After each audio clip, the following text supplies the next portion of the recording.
বাসায় যখন অনেক মানুষ বেশি হয় তখন আমরা কিভাবে রুটি বেলে নেব সেই ভিডিওটাই আমি আপনাদের সাথে শেয়ার করব, যে আপনাদের আপু কিভাবে রুটিগুলি সব ভেজে নেয় এবং বানিয়ে নেয়। তো এখানে হচ্ছে রুটিগুলি বানানো হচ্ছে, আর সেই সাথে হচ্ছে আমি আপনাদের সাথে শেয়ার করব, যারা যেখান থেকে দেখছেন না কেন অবশ্যই যদি ভিডিওটি ভালো লাগে থাকে একটা করে লাইক এবং সাবস্ক্রাইব করে পাশে থাকবেন।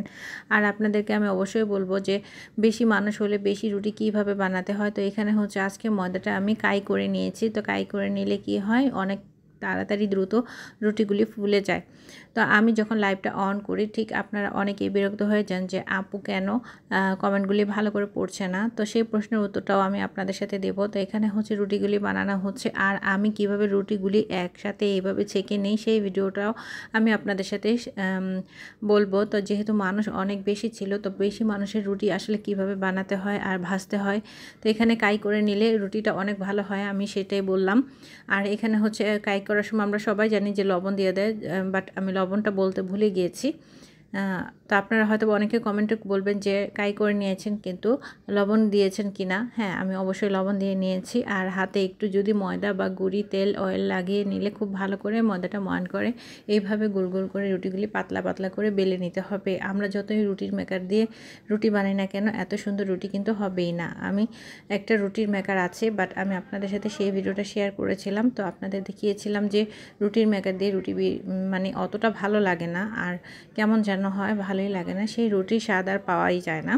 তো এভাবে করে রুটিগুলি যদি বানানো হয় তাহলে কিন্তু আরও সুন্দর হয়। আর এভাবে ফুলে গেলে একটার উপর একটা রুটি দিয়ে এইভাবে করে আমি ছেঁকে নিচ্ছি। আর আরেকটা কথা আমি যেটা বলবো, যে বেশিরভাগ আমরা রুটি বানাতে গেলে অনেকে হিমশিম খেয়ে যায় যে অনেকগুলি রুটি কিভাবে ভাজবো। তো এই যে দেখুন, আমি আপনাদের সাথে সেই ভিডিওটাও শেয়ার করছি। আমি হচ্ছে একটা ছিল তাওয়া আর একটা ছিল নন স্টিক। তো নন স্টিকটাও সেই সাথে আমি বসিয়ে দিয়েছিলাম। আর রুটি দিয়ে খাওয়ার জন্য যে ভাজিগুলি ছিল সেগুলিও কিন্তু হয়ে গিয়েছে। আবার মাংসের ঝোলও ছিল, যেহেতু মানুষ অনেক বেশি ছিল তাই। তো আমি যখন কাই করতে করতে আসলে ওই চুলার মধ্যে সব কিছু হয়ে গিয়েছিল। আর এখানে আমি একটা ননস্টিক আর হচ্ছে লোহার তাওয়া দুইটার মধ্যে বসিয়ে দিয়েছি। তো দেখছেন রুটিগুলি অনবরত কিন্তু ফুলে উঠতেছে। আমি বেশি রুটি বানাচ্ছি বলে কিন্তু কেউ বলতে পারবেন না যে আপুর রুটিগুলি ফুলে ওঠে নাই, বাট আমার রুটিগুলি খুব সুন্দর করে এইভাবে কিন্তু ফুলে উঠতেছে। কতক্ষণ এইটা একটা আগে একটা পরে, তো দুইটা একসাথে হচ্ছে না। দুইটা একসাথে হলে আমি কি করতাম, দুই হাত দিয়ে দুইটার মধ্যে দিয়ে বানিয়ে ফেলতাম, মানে ভেজে ফেলতাম। তো এইভাবে কিন্তু আমি অনবরত করে রুটিগুলি ছেঁকে নিয়ে প্রায় সময় আপনারা দেখতে পান যে আমি বেশি বেশি যখন রুটি বানাই তখন কিন্তু এখানে আমি দুইটা তাওয়াই বসিয়ে দেই। আর এখানে হচ্ছে আমি 2 কেজি আটা একসাথে কিন্তু নিয়েছি। 2 কেজি আটা দিয়ে আপনারা ভাবতে পারেন যে 2 কেজি আটা রুটি কতগুলি হতে পারে। একদম একটা প্যাকেটের মধ্যে যা থাকে তাই। যদি আপনাদের কাছে ভিডিওটি ভালো লেগে থাকে অবশ্যই আপনারা আমাকে জানাবেন যে আমার রুটিগুলি কেমন হয়েছে, আর বেশি মানুষ হলে আপনারা কিভাবে চেখে নিতে পারবেন।